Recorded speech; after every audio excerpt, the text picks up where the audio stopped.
So, onto the school board. William Butler Yeats, the noted Irish author and poet, said that education is not filling a bucket. Education is lighting a fire. And what I want to do is turn ETHS into a tinderbox, where teachers are walking around all day striking matches, and fires are going off on their kids, and lighting them up with a passion for learning and for advancing their own education. That's what we need to do, is create a culture of people who want to learn, who are passionate about learning. It's a heady goal. It's a big goal.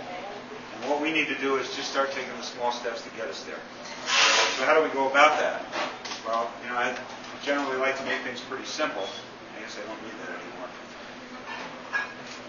We need to talk about three things today. I want to talk about curriculum, instruction, and community involvement. Those are the first three things that I think we need to talk about and make some improvements and continue down the path we're on. First, curriculum. We need to improve curriculum. We need to make it more rigorous, more challenging. Okay, hold the mic up. More rigorous, more challenging, and better aligned with both the content and the skill sets that kids are going to need later in life. We believe that all students are going to need education beyond high school. And that's going to take the form of colleges and universities for some kids. For others, it will be trade schools. It could be technical training programs, on-the-job training of various sorts, apprenticeships, all those things. But everybody's going to need more education. And everybody's going to need to be highly skilled at critical thinking skills, problem solving, reading, comprehension, mathematics, and science.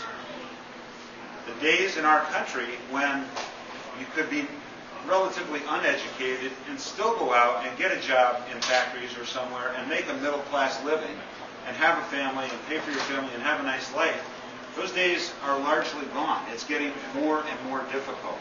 And we have to educate everyone.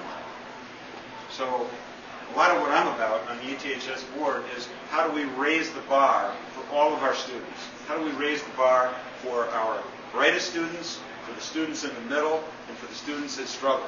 How do we make them better and move them along and move them up and get them ready for that education that needs to occur after high school and for the life beyond? Well, it starts with curriculum. It needs to be more rigorous, more challenging, and better aligned with the skills they're going to need, as I said, going forward. The second thing is instruction. There is nothing that we do at the high school that is more important than what happens when a good teacher is in a classroom with students and a connection happens. A connection is made and teaching and learning happens. Nothing is more important than that. Nothing even comes close. So we got to make more of that happen. The first thing is hire great teachers. We have to hire really, really good teachers. And not everybody can be successful at ETHS. It's a difficult place to teach.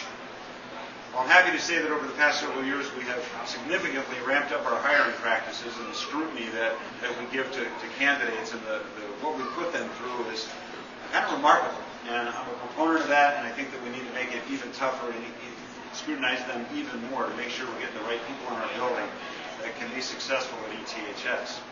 And once we get them there, we have to make them better. We spend a lot of money on professional development. We make a lot of opportunities available to our teachers for professional development. Almost all of them are enthusiastic participants in that process.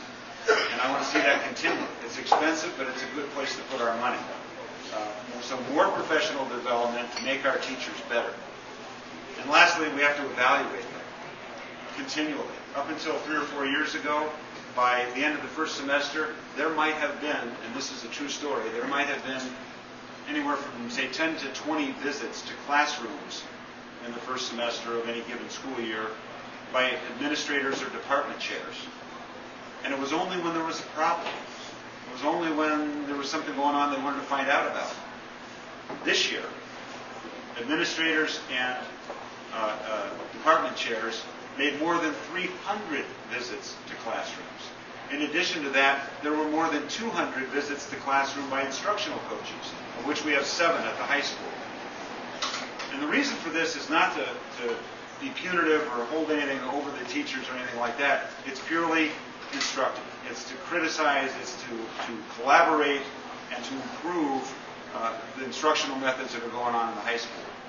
We form professional learning communities where the teachers meet in groups every 2 weeks on Monday morning, and they study real classrooms with real students and real student work to figure out how to improve their instruction in a collegial fashion.